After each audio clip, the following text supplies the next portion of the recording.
When thinking of proteins, one might first think of an amino acid sequence, corresponding gene sequence, or even a folded structure.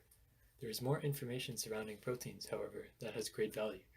I'm talking about post-translational modifications, or chemical modifications of proteins after their formation from their amino acid building blocks.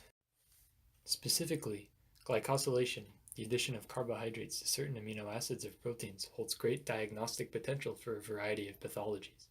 Glycosylation of proteins is known to be modulated in Alzheimer's, diabetes, and cancers, for example. Hi, my name is Ian Carrick. I'm a senior studying biology and physics at UMass Amherst.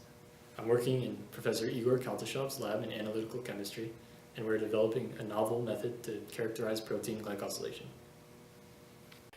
The traditional approach for measuring a protein's glycosylation is to enzymatically cleave the glycans, separate them from the reaction mixture, and then detect these glycans with mass spec. It is more favorable to simply analyze the protein using mass spectrometry and from its mass information characterize its glycosylation.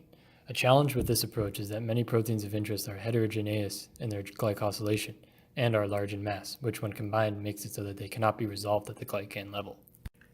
The method we are developing involves breaking proteins into their smaller subunits by treating them with reducing agents to break the disulfide bonds connecting their subunits. This will reduce the mass of the glycosylated species and enable direct measurement of glycosylation from the intact mass. This preserves information about heterogeneity of the glycosylated subunit, which is lost when using conventional methods.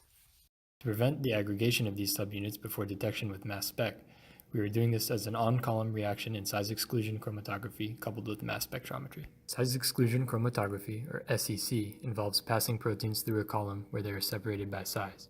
When the protein of interest passes through a slower moving reduction plug within the SEC column, it is broken into its subunits, which soon pass through to be detected by the mass spectrometer. The development and perfection of this method will enable quick and accurate characterization of protein glycans, which will be a valuable diagnostic tool in the future.